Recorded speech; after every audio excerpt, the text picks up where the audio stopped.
Okay, everyone. Well, we're going live with this month's News Evolution. We're waiting for Laura Eisenhower and Patty Greer, who had stated they would be here along with a guest. And Patty had sent this this image here, which we're seeing now. So I'm going to see if I can rouse them, and I'm wondering what's keeping them.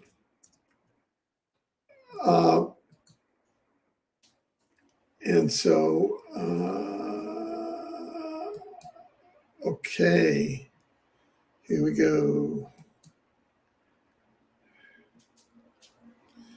Yeah, so we've started with today's program. Okay.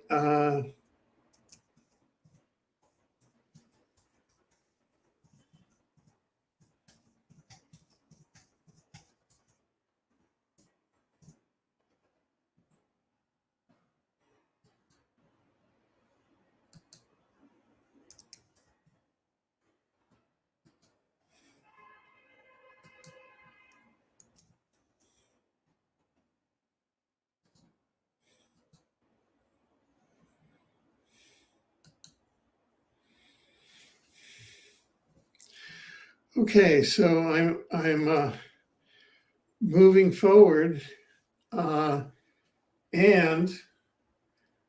I think that what we'll do, this is amazing because there's actually a great deal of interest among the participants to be here in this program, and none of them have shut up. So what I'm going to do is to read from a chapter in our forthcoming novel.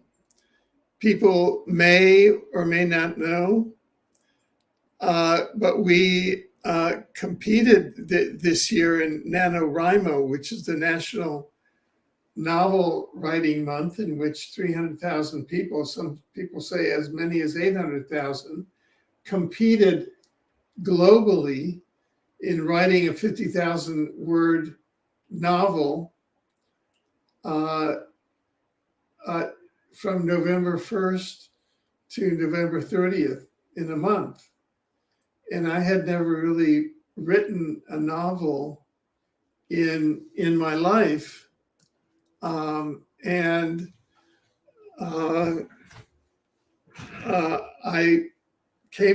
heard about this competition in late October, just a few days before the start of the novel writing competition on November 1st, and said, well, I'll start it.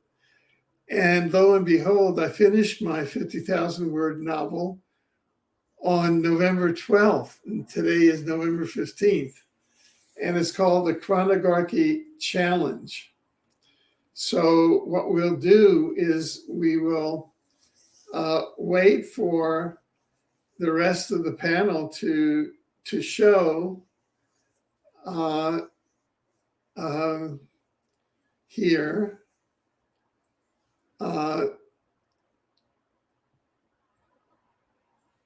By exploring this chapter in the Chronogarchy Challenge. Here we go. Timeline, year 2045, positive timeline. The 23rd anniversary of publication of the Chronogarchy book in 2022. Sophie Mako reporting on location in southwestern United States of America. Sophie, it is 2045. This is 23 years after the publication of the Chronogarchy book in that key tumultuous year of 2022. My name is Sophia Mako. I'm a journalist. I first broke the stories about the Chronogarchy book in 2022. And we are now on a post-Chronogarchy timeline triggered by that chronography book taking you on a worldwide tour to each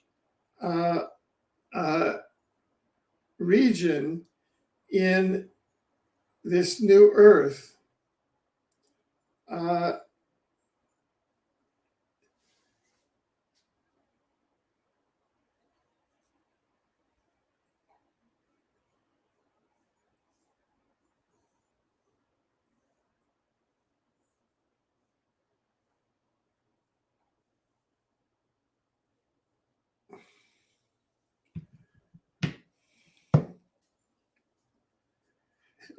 And share with you what the post-chronography era is like.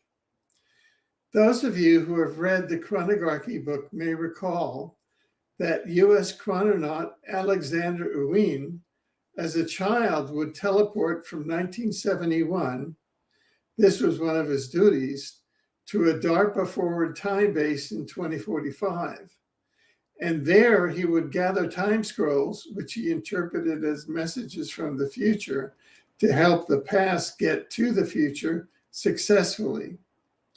Well, in fact, that in fact happened. And the past, in fact, was able to get to the future successfully. And now we have a successful new Earth future on Earth at 2045. You may recall that US chrononaut Alexander Ewing's initial reports, when he surfaced after the turn of the 21st century in journalistic reports, including those of Sophia Arni, were that people in 2045 were very tall. There weren't many people, there weren't many houses. This was in an area of the southwest of the US. Teleports or teleportation was built into the walls of every house, and people got around through self-transportation, and that you teleported from house to house, and teleporters existed as the major capitals, and also that people around the 2045 forward time base recognized him as being Alexander Ewing. I, Sophia Mako, I'm a journalist that followed the publication of the chronography books step by step and the publication of Alexander Ewing's whistleblowing and his books since the turn of the century. Step by step, I want to take you now on an around the world journey of how things are and what happened in the intervening period. Let's start with the year 2022, the year of the publication of the chronography book. Fundamentally, that was the year when the two timelines started visibly separating on the time-space hologram that we know as Earth. The two timelines reached critical mass and separated as Earth timeline 0. The base timeline we would know as Earth time. This is the timeline that existed in this period of history, starting with the discovery of the universes by the Sumerian astronomers in 3500 BC, the discovery of the multiverse about 1895 by William James, and following through to the publication of the book Exopolitics by Sophia Arni. Exopolitics on Earth, once again, that Earth exists in a highly populated and organized universe. Exopolitics' initial publication took place as a free online ebook in the year 2000. And then in 2005, the Exopolitics book was time travel teleported to the past to at least 1971. And then a government quantum axis time travel technology unit of the chronography teleported it to the government time travel surveillance and over control outpost of the chronography. In 1971, this time travel surveillance outpost was known as DARPA, Defense Advanced Research Project Agency. DARPA CIA Secret Time Travel Unit, Project Pegasus, acquired Exopolitics book from the future, where it was studied and also shown to Raymond F. Bashago, consultant to the secret CIA Pegasus time travel project. Exopolitics, the book, time traveled from 2005 to 1971. Also was shown to U.S. chrononaut Alexander Ewing, a childhood participant who was then time traveling to DARPA's former time base in 2045. That is how the book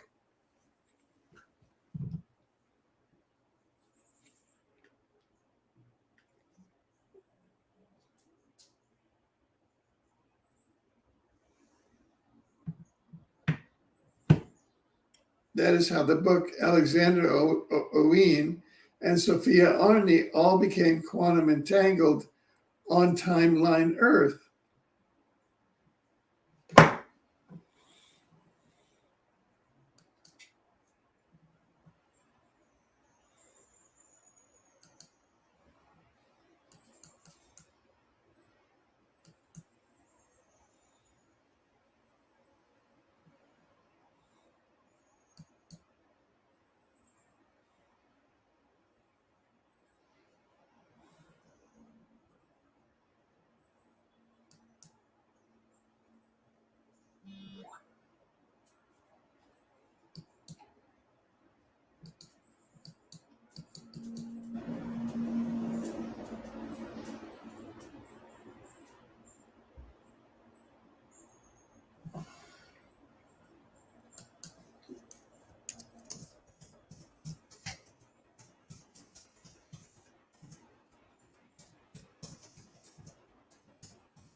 Well, finally, everybody's here.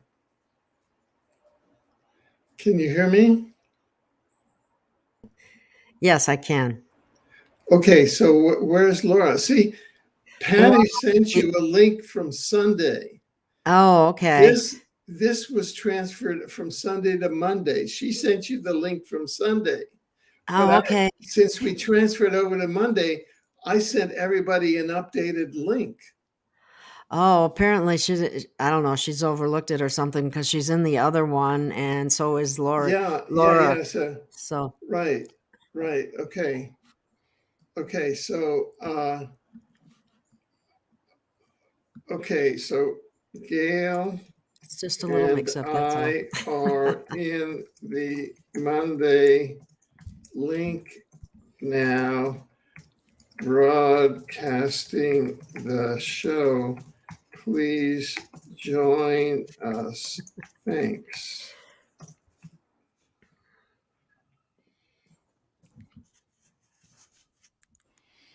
Just a little mix up, that's all. All the links look the same. Well,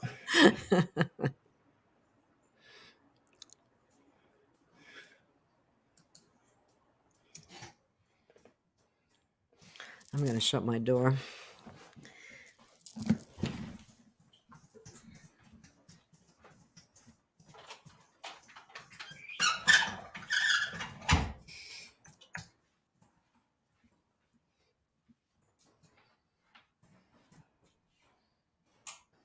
oh, and here's Patty. Hi, Greetings. Patty. Hello there. Is I just sent Laura? Yeah. Did Fancy Laura me get the here. link? She'll be here any second. Oh, good. See, there was when we switched from Sunday to Monday, I had to change the link because of the date. So I sent you a new link, but understandably the links got mixed up. So I just was giving up. I just said to Gail, well, I'm going to shut down for the night, and wrote back to Laura. I was like operator in the middle, but you should be. this is, I should have started a new email chain. Instead, I didn't. So blah, Do you blah, see blah. her? I'm sorry? Do you see her anywhere? I don't see her anywhere. Okay, because she keeps writing. Let's see. Send her. Awesome. Yes. Oh gosh, was looking forward to tonight. But if he is on, it should allow us on, even if he started. We will see what he says. Okay. Oh, here he is. Yay! Yay! Hi. The gang's all here. Oh my God, we're live. Yes, Yes. I just got to get back to the spot. The gang is all here, and I had actually managed to screen share your crop circle JPEG while I was waiting. There's a whole trick to doing it on StreamYard. So Yay. okay, so here we are, and Laura, why don't you, excuse me, Patty, why don't you introduce Gail of Gaia and Laura Eisenhower? Well, this is so fun. I think we're like a group of 4 warriors from different states, and slightly different frequencies, but same goal and intention, which is most important. I realized in the last week before I sent you the screenshot that each of us is getting in a lot of really important information in a language that each of us can understand and share. For Laura, astrology is like a language for her. Alfred, you speak in the multiverses. I would imagine that's its own language. And I realized going back that the language I read and see is crop circles. Gail, what is your language? Gail of Gaia, introducing our new friend. Yes. Hi, Laura. Very nice to meet you. Nice to meet you. I am very aware of your work and I love what you do. And with what Patty does, free range, Gale of Gaia is because I love the earth. I love nature. I want everyone to get back to nature. It's healing. It will heal you. It will bring you to where you really want to be. And although we need to stand in our light and stand in our power because we're much more powerful beings than we've been led to believe. And people are beginning to believe that finally, and they're starting to raise their vibration and they're standing up for their freedoms. And that's what free range is about. I try to bring healing. I try to bring people that have something to offer that's going to help humanity and the planet. And that's where I'm at. That's what I'm all about, as best I can. So, Great mission. Well, on the same note as being all about the earth, if you want to pull up that screenshot. Okay, I will do my best. It's kind of tricky here because you have to share a a Chrome tab, but I'm going to do my best here. Thank There you you. go. Did There you it go. work? Did it work? So yes, thank Oh you. yeah, good. So I just grabbed a clip of my recent newsletter that went out to my subscribers because I realized how important it was what we're being told through crop circles. And when I started looking at it, ultimately the crop circles science is they're coming out of the earth in counter-rotating vortices of spinning plasma fields. They're not aliens, they're not UFO, they're not unidentified. They've been scientifically proven to be coming out of the earth in plasma fields. So they're really intentional messages. But in my opinion, look what's in front of us. And that's just in the last 20 years. But the splat on top, very obvious what it is. The word there says it, which I don't want to get us banned. But it was right there at the top of 2020 summer. Splat. And when you get up close on that long paddle, it's meticulous. There's these amazing circles that the wheat is laid in. But wow, it's just in your face. And at the top of the century was the one on the bottom right. And it was an alien face and a disc, binary code, which is the mother saying, here, I can't spell, but I can give it to you in code. Of course she can spell. But here we have a binary code that was read as this incredible message. Beware the bearers of false gifts and their broken promises. Wow. Much pain, but still time. Believe there is good out there. We oppose deception. Conduit closing. Now, the last one I'm going to describe because I want to keep it brief, but these are really important messages coming from the earth herself. So this one bottom left came to me because Michael Jaco asked me to do a show with him on crop circles, which I did a week ago. And it was the greatest reaction. People were so glad to kind of see me come back. So we're going to do it again next week and go a little bit deeper. But the thing about this crop circle bottom left, the Extinction Rebellion. Oh my gosh, I look at that and my first reaction is, uh-oh, we're doomed. But check it out. Somebody wrote something and I'm just going to read their writing because it was so good. First of all, it appeared in a field across from a 2019 WOMAD festival of music and art and food, and all these people were out, and it was Bob Marley and Macy Gray, but the symbol came down in a field right there, symbolizing, they thought, ecocide and climate chaos and food scarcity in 2019. So in Nordic runes, it's called Dagaz, but this is the punchline. It represents bold change, breakthrough, awakening, realization, new pathways, balance, fulfillment. The literal transformation means daylight to this rune tells us that the dark times are over and things are starting to change for the better. Night becoming day, a breaking through. Ultimately, this is not an extinction. It's an evolution of the mind, body, and soul. Yes, indeed. The mother has spoken. That's awesome. Laura, what say you from the stars and the moon? Well, it's an eclipse week. We have a full moon coming up. So like Friday morning, a partial eclipse is taking place. And it's pretty significant because the sun's in Scorpio, which means that the moon is in Taurus. And we are about to enter a time of year where the nodes shift. And that's going to be around December 22nd. The nodes, the north and south node, which are impacted when it's eclipse time, represent the growth period that we are stepping into as a humanity. We're going from the axis of Sagittarian South Node. South Node represents kind of what we're drawing upon, things related to the past. The Sagittarian energy has a lot to do with wisdom gained by experience, the expanded optimistic mind, philosophy, travel, adventure, the very kind of open-minded thing. And the North Node that we've been experiencing for the last couple of years has been in the sign of Gemini. And so the eclipses of this week are going to impact that.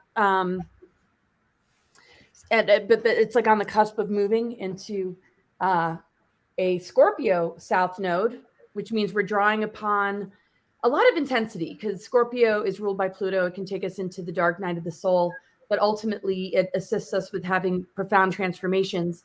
And the fact that we had Pluto-Saturn conjunction with Jupiter in 2020, that really kind of ignited this whole everything that we're dealing with, and all the targeting of this growth period being throat chakra, speaking truth. So we see censorship, masking, and all these tactics.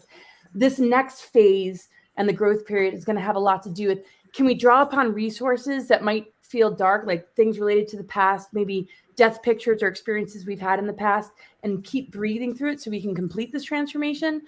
And then the North Node, which represents what the growth period is and what we need to embrace and step into, being in the sign of Taurus, has a lot to do with stability. It's ruled by Venus. It has to do with more simplicity, the beauty of nature. It really does connect us with Mother Earth. And sometime in mid 2022, it's going to get really close to Uranus, which is in the sign of Taurus. And Uranus is all about shock and upheaval that leads to great awakening. Also the truth frequency, authenticity, and all that kind of stuff. The thing is, we have so much available to us to really move forward in a profound way. But the tactics of the cabal are always to create reversals or narratives that hijack the growth period.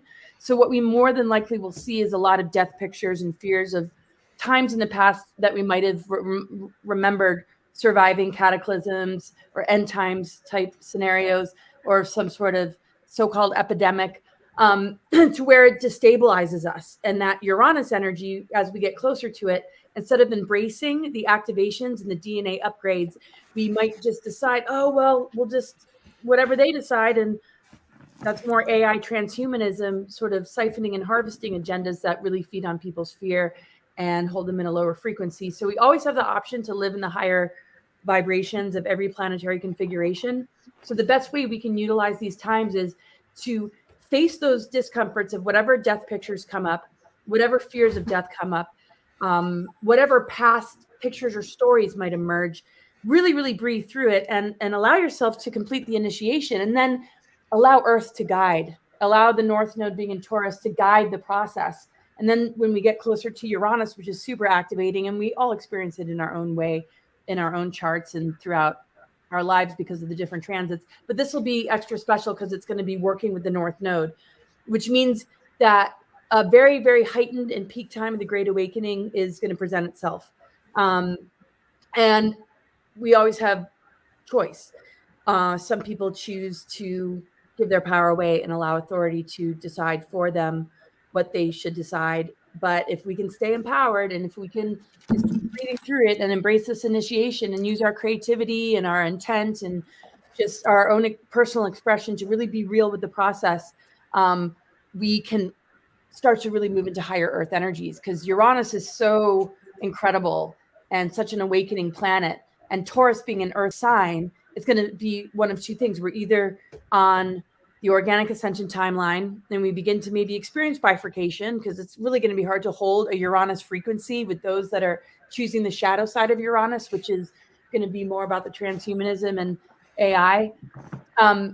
So there's going to be a choice. This could be really the pinnacle of bifurcation, but people have to realize that there's still a strong open window of having a choice, where even if you feel like you made detrimental decisions, or you're just waking up now and just figuring it out, it's all about love. It's all about frequency. You can get back on track with truth at any time. And there's no propaganda narratives or belief systems or AI or transhumanism, I feel, that can permanently hijack the soul unless you allow your mind to be owned. The biggest danger of all these weapons is if it holds your mind and it's taking you out of love and into divide and conquer, or unconsciousness, to the point where you really become immersed and enslaved on a level that you might not realize, because you're just complying and being obedient. And because everything is reaching ahead and we're going to witness a lot of tragedy, and we already are, people will still be able to go through an awakening despite what might be circulating through their body. And we could perhaps begin to enlighten the AI and turn the AI weaponry, de-weaponize it, and have a backlash on those that have been casting this upon us for so many thousands of years. Because this isn't new. It's just taken on a new form. So I'll just kind of leave it at that. But it's eclipse week, and eclipses are really powerful. The power of them lasts for a good 6 months or so compared to like a full moon. And this one's going to last for about 3 hours. The average like eclipse time is, or at least the last longest one was only like an hour and 20 minutes. This is going to be like a 3-hour eclipse. So it's really going to be a powerful day. I'll get you guys the date before we close the show of the exact time on Friday. But this amount of time to be able to meditate, focus on intent, what you really want to transform and release yourself from as far as the past is concerned, and set goals for yourself to really begin to merge closer to nature, and goals and projects and dreams and visions that include that relationship. We're holding the override frequency, and we're going to be able to help a lot of souls not get further immersed and trapped by this horridness that we're seeing on the planet right now. Wow. It's bad. It's bad. I don't like to say it, but it's just like, man. Wow. Yeah. Let me just quickly tell you guys. So the full moon lunar eclipse is Friday, 12:57 a.m. And I believe that is Pacific time. So remember, it's 3 hours long. So it might be a good night to just stay up super late, like I did last night. I'm super tired right now. It's so good to see you guys. Anyway, You don't sound tired. well, you guys, Alfred, you can drop the crop circle picture. Thank you. Oh, okay. Interesting, though, aren't they? Let me do that. Yes, they're very interesting. And so clean, so well done. It's absolutely amazing, actually. I think what was Gail. fun about that was finding the magic again. You know, when I talk about crop circles, it just lights me up because it's a reminder of a really precious time. And I think that, like Laura was saying, to reach for the things we want to bring forward. Think of the things that we've really loved and ask for more of that, maybe. Yes, creating a new paradigm where everybody is happy and in the love vibration, and harnessing their power, and knowing that we're immortal beings. Many Well, may you be know, leaving the planet, but they're not really leaving. I mean, we keep going. what was so amazing for me hearing what Laura just shared was that it fed right into what a creation that I was just involved in manifesting. And that is that I had not heard of a thing called NaNoWriMo. You all may have heard about that, but every November, from November 1st to November 30th, there's the National Novel Writing Month, and it's a competition to write a 50,000 word novel from November 1st to November 30th, and 300,000 people globally compete. And I heard about it just a couple of days before November 1st, and it just grabbed me, and I jumped into it. And I'm happy to say that I completed my 50,000 word novel on November 1st, on November 12th. I couldn't believe it. I mean, I just like channeled it. dang, congrats. And it's called the Chronogarchy Challenge. There's a nonfiction book called The Chronogarchy about the invisible time travel government, which is coming out around the middle of January. And Laura, you're part of it. Patty's part of it, and it's coming out. And this is the Chronogarchy Challenge, which is a novel about the time travel, And so you've got the nonfiction, and then you've got the novel now. So what I want to share is just a brief passage that touches on what Laura just shared. Okay, just a couple of passage, okay? And this is from a journalist called Sophia Mako, and she was named Sophia because her parents wanted to name her after the goddess of wisdom. Okay, so here's Sophia, and this is in the year 2045, which is the 23rd anniversary of 2022, which is the year of the publication of the Chronarchy book. Let's start with the year 2022, the year of the publication of the Chronarchy book. Fundamentally, that was the year when the two timelines started visibly separating on the time-space hologram that we know on Earth. The two timelines reached critical mass and separated as Earth timeline 0, the base timeline we know as Earth time, and timeline 1, the AI artificial intelligence timeline. Organic Earth timeline 0 is the timeline that existed in this period of history. And then it goes on and on and on and on. But that, i.e., in 2022 is the year, next year, with the publication of the Chronarchy book, is the year in which the timelines separate. Then it goes, we celebrate the 23rd anniversary of the publication of the Chronarchy this year in 2045 along timeline Earth 0. Well, as I said, 2022 was the year that the two timelines, timeline Earth 0 and timeline Earth 1, began to visibly separate and become more and more marked. Now, what was one of the factors that accelerated the separation? Ironically, one of the factors that accelerated the separation was a dystopian social event, a social false flag, as it were, a depopulation event, a devolution event.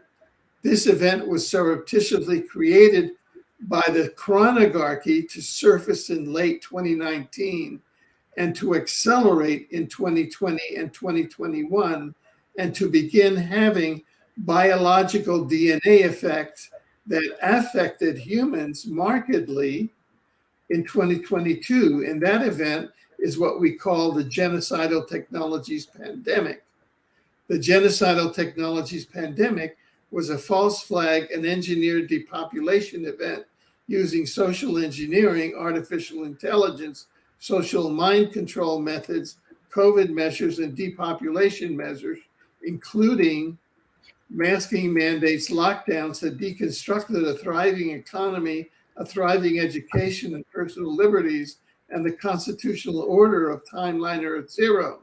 In 2022, the year the timeline split into 0 and 1, the genocidal technologies also mandated a bioweapon. And then all of that goes on. The vaxxed human population, whether by mandate or self-mind control, would in their souls themselves begin to identify with the sentient AI artificial intelligence. They would tend to become entrained bots to the AI, no longer to divine source. They would tend to become, at the soul and psyche level and at the etheric mind level, what we call the Borg.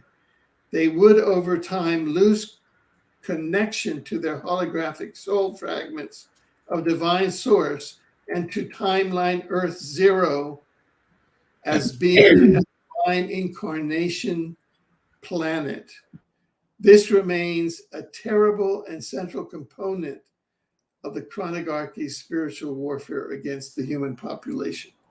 So this is a passage from chapter 2 of the Chronarchy Challenge, which is familiar. And this is about the splitting of the timelines. Wow. So that it's actually amazing because if you're on timeline 1, you're off to 5D. And if you're on the AI timeline, well, that's your destiny. That's where you're going. It is how it looks. And it's amazing because in 1982, in June 1982, one of the things that I was involved in before going out to New York as a delegate to the second special session of disarmament is that I helped organize a peace concert in San Francisco Civic Center Plaza. Steve Wozniak wrote us a check, and it was a peace concert, and it was amazing. We had all kind of speakers and bands, and it was really far out.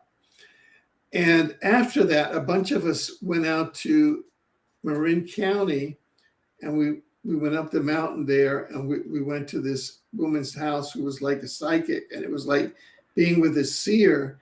And then she just channeled and she said, and the earth is going to split, and the generals and all the people of war are going to go on to this planet.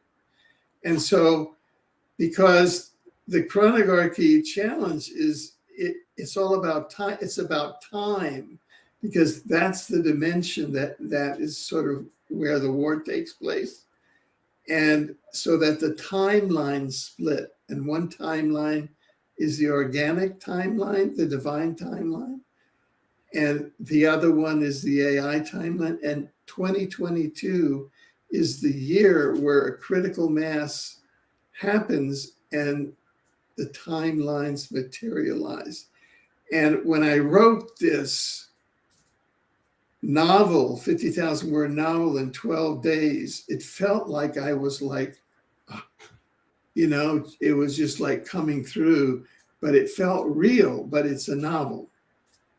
You're living in very exciting times. I mean, my God, I can imagine. It's kind of the best of times and worst of times. Right? Seriously. I have to turn off my camera for a second, but I'm still here and listening. Yeah, sure. So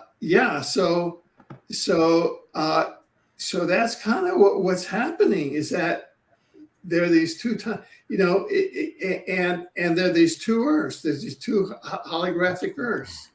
And because they couldn't exist, see, right now, it's as though they almost can't exist. That like half the population can't exist with the other, ideationally or anything. But then there's a critical mass. In 2022, it becomes so intense that there's a critical mass that's hit, and they jump into two timelines. That's when the critical mass happens. So they're actually on two timelines. They're not in the same reality. Isn't that amazing? That's absolutely fascinating. And it looks so very, I mean, I see it happening. I can see it. But then, I walked around and said, well, that's fiction, and that was the first work of fiction that I had ever written, because as a lawyer, you strive for the facts, right? You always have to be so factual. But then I wrote a thing of fiction. But then if you look at it, hey, wait, is that fiction or is that fact? What's going on? I think it's a toss-up, Alfred. It's a story that nobody would have ever believed. I mean, we've been touring with the UFO field, all of us kind of off and on for 10, 20 years, and hearing people talking about these times, Agenda 21, Agenda 30, and it was like, yeah, right.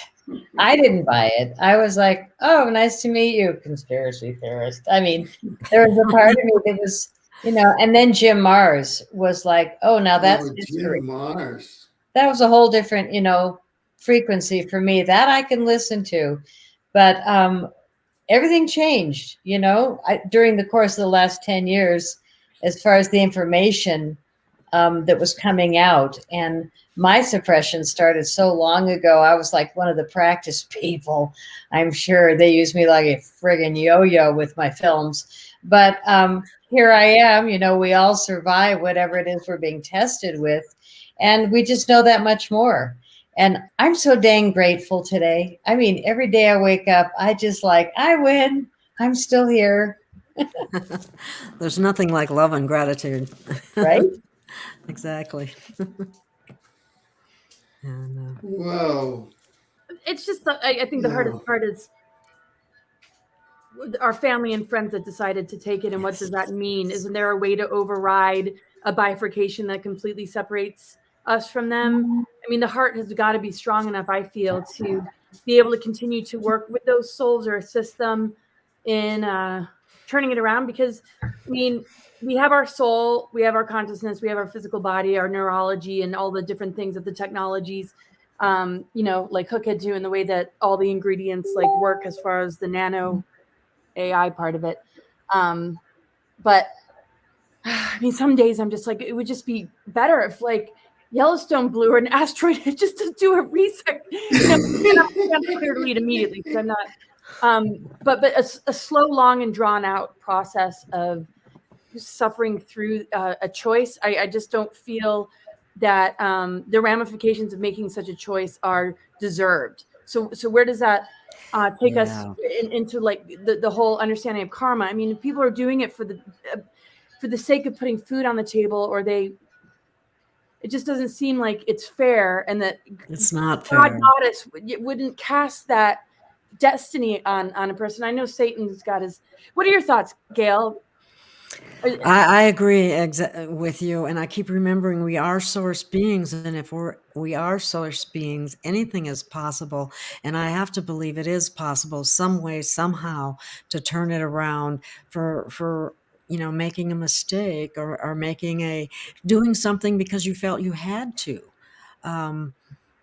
It's my heart goes out to people that have done that and that then discover later that the potential consequences. And I just like to believe that because we are source beings, we can overcome anything. And besides that, as far as I understand, our DNA blueprint is in our etheric field. So why can't we pull it back in somehow? Right. That's why I feel like the Right. most detrimental thing is just the mind control. Once you lose your mind, then the tech, if it was enough to just use weapons on us, they wouldn't bother with the narratives and the indoctrinations and the Project Mockingbird. If the weapons were enough, they wouldn't have to do all this other Would. psychological operation stuff, right? Yeah, we're extremely resilient, powerful beings. I mean, look Exactly. at what they've hit us with. Everything. Air, Yeah. water, food, frequency, you name it. And we're still, it's like the Energizer Bunny. He takes a licking and keeps on ticking. I'm going to name a couple. In the Netherlands, if you'll go get the thing in the arm, a 14-year-old can have 20 minutes of sex with a What? professional. Yep. There are hoe houses in the Netherlands offering 20 minutes for sexual favors. And What? 14 or older, you can come in. Yep, I saw the article. Last year, I remember they were giving away turkeys. 6 months ago, they were giving away joints. What was that, San Francisco? Yeah, I remember that too. What? Oh my God. Why They're don't giving, you that's, go away? that's they're giving incredible. children Yeah, $100 to take the jab yeah, in Louisiana. What's that, Alfred? That's at such a personal level. One of the realizations that I had just over the last few days about this dimension is that this dimension is when you come up close and personal with Lucifer, with the devil. And that's the purpose of coming here. I mean, think of what happened to Christ, right? Christ incarnated. I mean, if that version is true, and let's just assume that it is for purpose of this argument, is that Christ came here to confront Lucifer, and they had that whole confrontation where Lucifer came down and said, "Look, I'll give this all to you. This is yours." And they confronted each other face to face. And so our confrontation of the pandemic is our face-to-face Lucifer. Absolutely. So But yet we can redeem Lucifer within our. Oops, sorry. Go sorry. Yeah. And so each person, it's an individual confrontation, you know? Each person has their own individual confrontation, and each person is called upon to maintain their own individual integrity at the holographic soul level. So that's really what's going on. There isn't a cookie cutter, one size fits all. Totally. You know, it's just a process that is ongoing. Now, in that, you could be having, in addition to that, because this is a multi-level process that's happening, you could be having two different holographic realities emerging. One is the organic earth, organic divine oriented earth, and the other is the AI oriented earth, emerging now, each with its own timeline. They are separating, they are emerging now, and there is a separation because at the bottom line level, there could be a critical mass that is voting one way or the other. This is all hypothesis. Now, I've spent a lot of time, you know, in the Bestow Planet, Incarnation Planet, Urantia book, Apocalypse Revelation, all that kind of cosmological. That's kind of my, you know, area, and you'll find that the novel is in that, and you know, all of that. So that's where I'm coming and going. Can I talk about the possibility of all those towers that are sitting there ready to be lit up to not do good things? What if all of a sudden they all went to 432 frequency? Yes, exactly. I Wild. have that vision that's going to happen. Right? And what if Wild. there's Tesla towers That would being be built in different areas that we just don't know about, and all of a sudden it's going to go 5G? No. Well, yeah. Tesla? Yes. And I don't mean money in Elon's pocket. I mean Tesla for all. Yes, you know, Yeah. something I'd like to go back to what you were saying, Alfred, when you said Lucifer said to the story, how the story went. This is, if you will bow down and worship me. Yeah. And I want you to think about what a lot of the it's always a touchy area. The religions want you to do, to bow down and worship somebody. Do you really think that the source of all that is needs you to bow down and worship? I don't think so. Like the oneness thing, or the embodiment thing. It's like become it instead of worship it, but not on an ego level, but where one lives by those values and principles of Christ consciousness. And I mean, to me, that's how we redeem Lucifer. Because if there's the morning, evening star, and we've been dealing with Venus transits that have been creating the corrections, then going through that sort of death, rebirth, resurrection, alchemical shift within ourselves, I feel like we bring Lucifer and that false light negative ego construct, and we invite it back into the sacred union template of Christ Sophia. And that's sort of the metaphorical, just kind of like being on the cross, I guess you could say. But not like there's something to worship. It's like we can be in communion with something. We can be in oneness with something. We can seek guidance and invite that guidance of our higher self and that connection with source that is bridged through our higher self to be totally invited into our life, so that our lifestyle and our physical reality is reflecting back to us this incredible power and divinity. And to me, that's the only way that we can help to raise the vibration. It can't just be something outside of ourselves, and it can't just be a part-time thing where we connect with our higher self and then we go back to just having a job or a relationship that doesn't see us for who we are, and that we just compromise ourselves. If we can just be brave enough to not compromise ourselves, this natural organic process on this organic timeline is redeeming Lucifer. And in the face of all this false light or false narrative stuff, in order to harvest and siphon our true essence while giving us false light, while it's also very demonic and dark, I feel this is what we need to reconcile, and this is the free will experience, and the final resolution are realizations like that, and what you guys are saying. That's excellent, People Laura. are seeing it. Excellent, excellent. And becoming one with source, like you become one with your horse. I mean, you become one with the source. So you just, it's like you're a team all the time. Yeah, I think the whole planet has gained a lot of awareness through this pandemic couple years where everything's been locked down and silenced, and we've all really been tested. I think we've seen the best and worst of personalities when you go driving, when you see what people are writing on their back windows, including family members of mine. You know, for me, last thing I want to do is be a target. I'm not writing anything or putting a flag on my car or my house. But what a ridiculous thing that I would even have to consider thinking about an American flag. Like that's all of a sudden something anyway. What was the title of our show again? A New Beginning? No, is So Our Story Goes On. Yeah, something like that.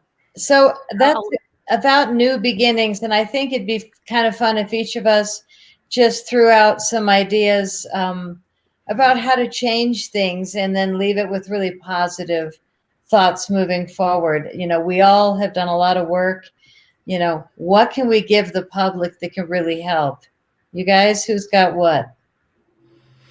I just want to say it was our story has just begun. That was what. Yeah, our story has just begun. Isn't that a nice thought? Oh, yeah, it's just great. You know, just to kind of leave behind everything that doesn't work and to move into what does. Exactly.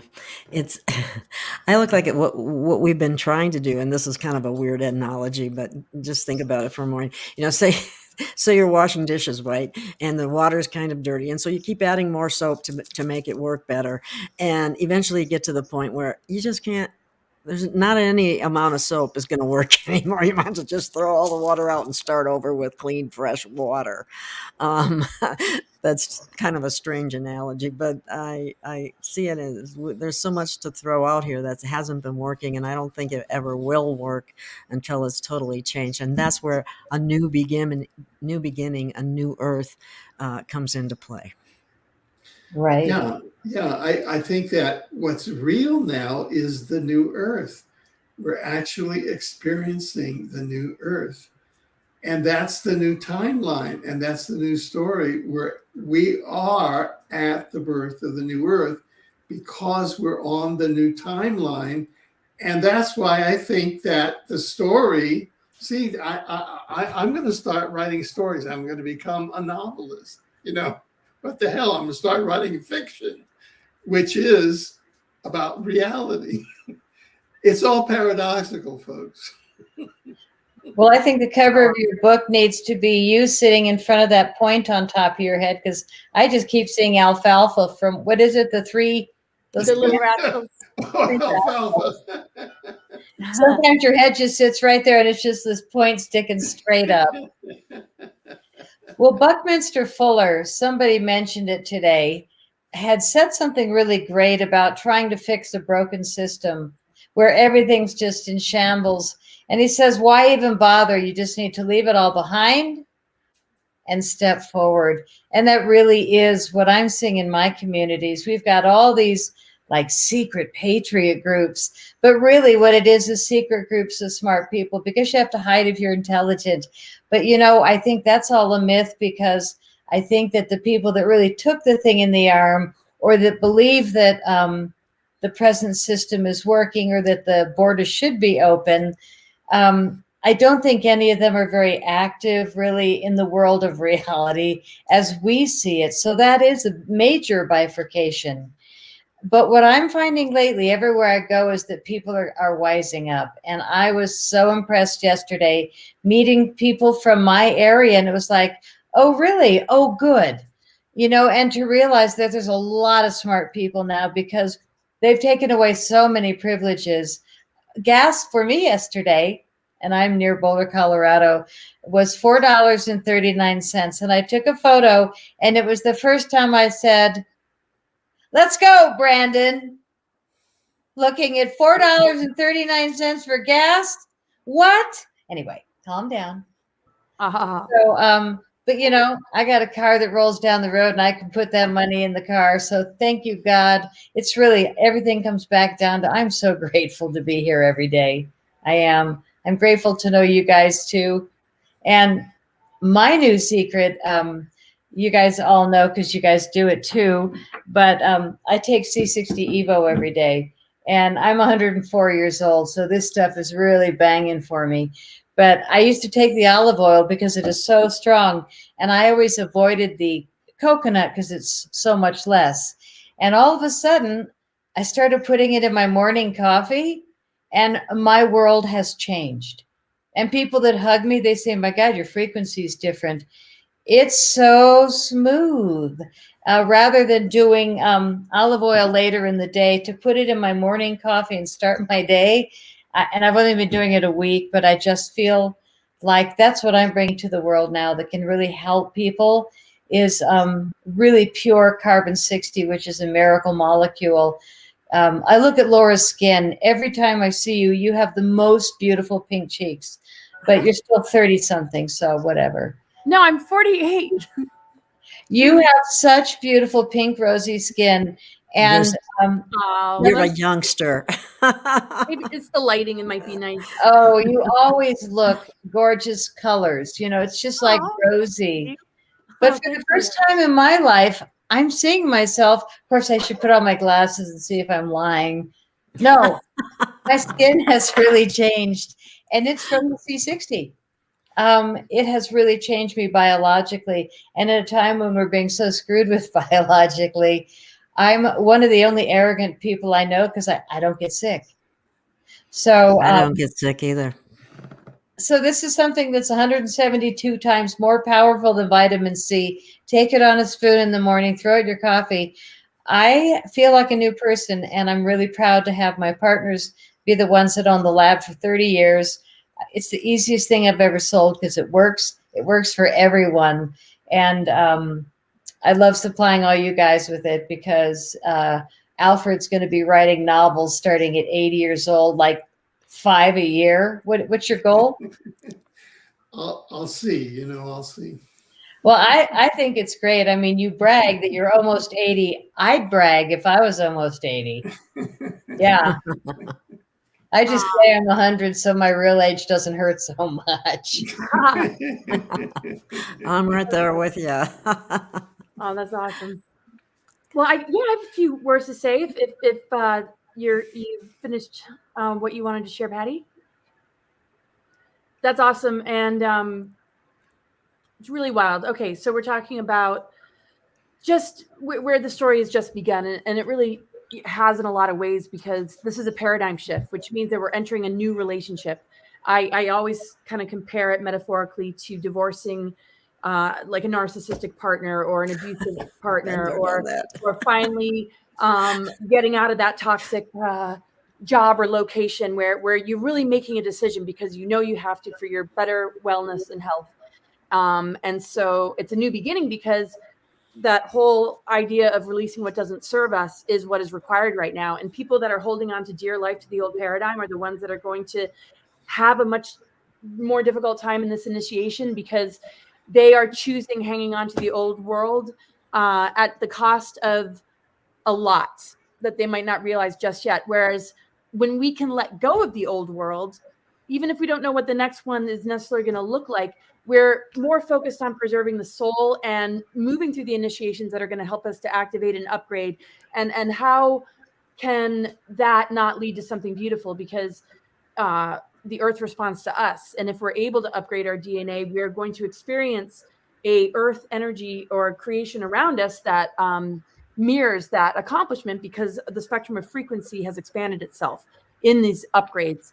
And so in these times, we have to move through the gatekeepers because the seals and fences that have been placed in our DNA that have been there for a long time that cut us off from the fullness of our 12 strand, which is now called junk, is an initiation based in true love. So moving from old paradigm to new paradigm is basically getting rid of the crappy partners in your life, metaphorically speaking, and embracing authentic true love.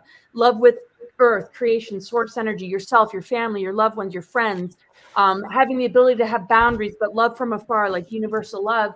And when we move through those gatekeepers, though, it's going to require a challenge. It's an obstacle. So if it's a fence or an obstacle, it's like we gain great strength in just moving through it and understanding it, because once we see what is contained in that fence or that gatekeeper, it usually is just trying to mess with our head, throw us into fear, cause us self-hatred, throw projections on us like we're not doing good enough and we need to be like this or we need to be like that, or we go into competition, and all these lower type energies that every time we go through the initiation, we get to self-reflect and ask ourselves, okay, what is the quality of our thought forms, our belief systems, and the way we're relating to everything?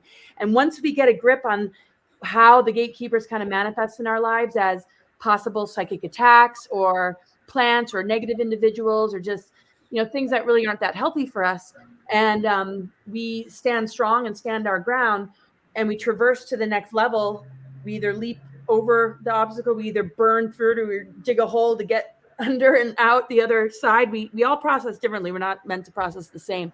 And we get to the other side. We just are embracing a completely different experience. And this is my favorite time of year, because as of 2010, when the sun started to move through the 13th sign of Theicus, the activations between November 30th and December 17th take us through the ether element. The 13th sign is ruled by ether. So this opportunity to purify between the signs of Scorpio and Sagittarius, especially with the North Node and South Node moving into the axis of Scorpio Taurus and the Uranus Taurus thing that I was talking about. And I know astro terminology can get kind of irritating, but the whole deal is this transformation alchemical process can turn things around in ways that we haven't been able to in thousands of years, because we just weren't back in alignment with the galactic core, and the geophysics of the planet weren't in a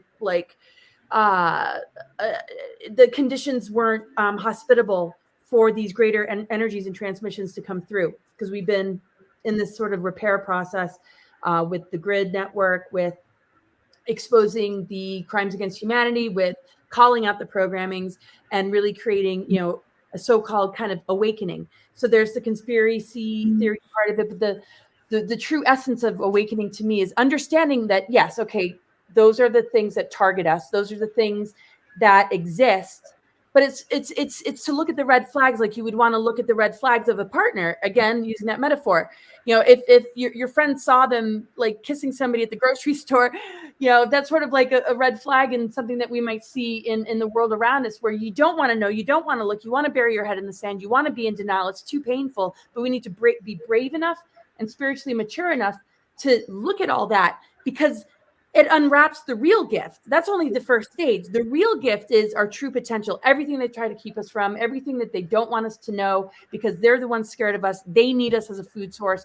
The only power they have is the power they've stolen and harvested, and the light energy and everything that they've stolen and siphoned.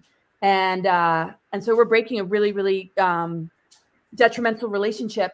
And of course, on the other side of that, as we see in our own life, is always the opportunity to experience something on a far, far greater level. And our creative imagination can take it as far as we want.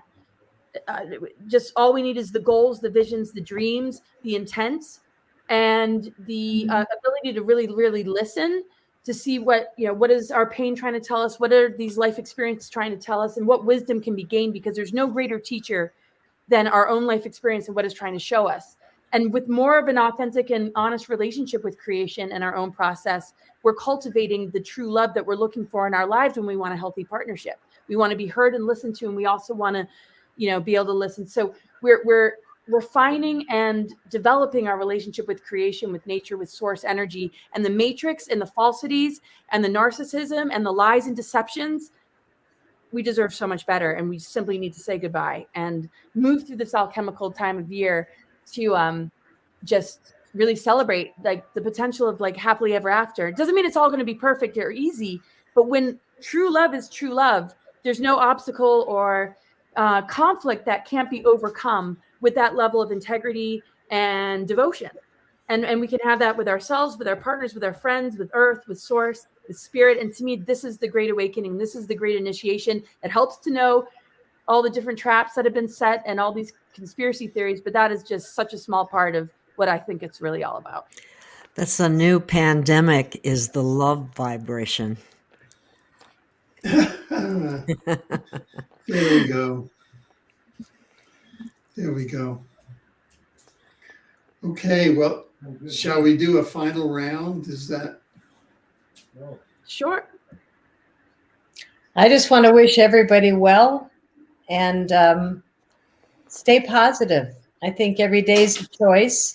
And I know that during these 2 years, we've lost a few people and gained a whole lot of consciousness because everybody's being forced to see what's happening in some way or another. So I just wish everybody a great awakening and a lot of faith in the greatness that's coming soon. Totally. Gail, would you like to share? Sure.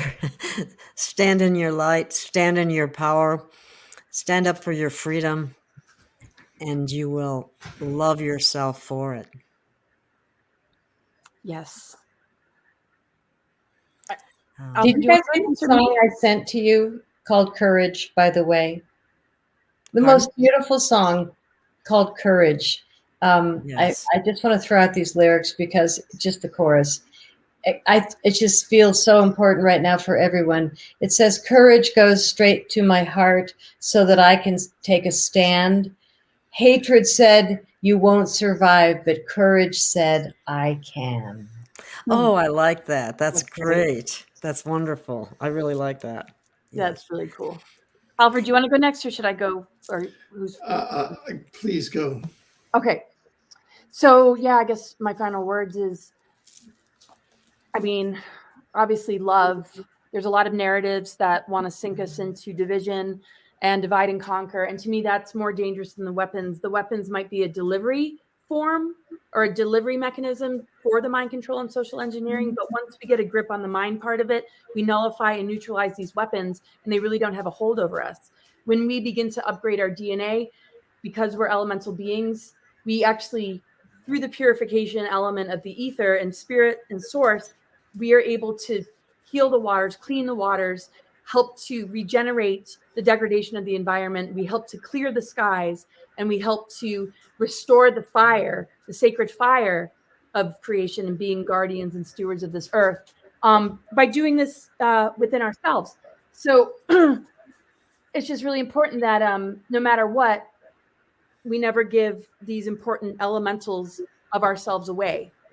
For example, mind control would be like affecting our mind, our physical body declining or degenerating would be just us putting the wrong things in our body and not realizing the treasures that Mother Earth has to provide, like the C60, and like our emotional body and the water element can get very, very heavy and dense if we don't release, if we don't purify, if we don't allow it to, transform. And I could keep going on. And astrology, yeah, it does definitely like help one to understand that and the different kind of patternings, and also how the dark technologies have utilized these planetary energies to keep us in this control system. So in every moment, we are able to make a decision to be helping to purify and detoxify our inner elements in order to serve this greater planet and this whole, which to me is the truth versus climate change. The earth is not a victim. We're not victims. We're able to heal this and transform it from the inside. We shift everything from the inside out.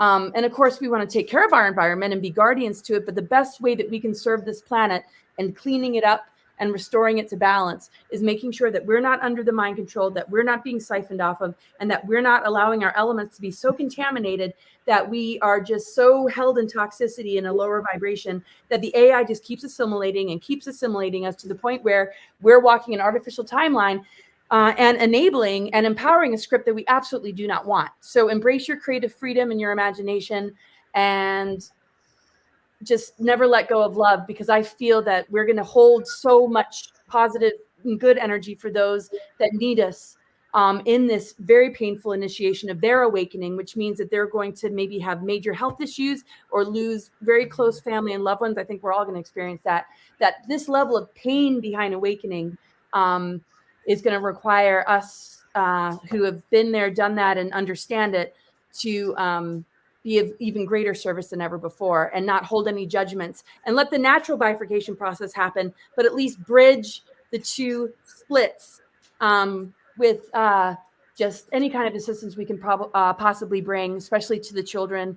There's so much that still needs to be done, but I really feel this next year is going to be profound. So my website's cosmicgaia.org. I have a show every Thursday at 7 p.m. Mountain Time on censorship-free platform, and it's something actually I want to invite all of you to be on, and I'll throw some dates out and send you guys an email. But it was great to be here with you guys. Oh, and just one more thing. When you feel like grabbing something that might not be good for you or going into a low vibration, and I have to train myself to do this on occasion. Sometimes I get out of sync with it all. But instead of grabbing that thing that's just sort of a vice, grab something that's going to nourish your heart and your soul, and something that's going to help you in that moment to not take a notch down or take a step down, but to actually to take a step forward. Because when we move through these different fences and layers, that's when the psychic attack is the strongest. And that's usually when people just feel defeated. They feel like broken. And this is when we need to gain the extra muscle by just saying, I'm just going to drink some green juice instead of maybe smoke a cigarette.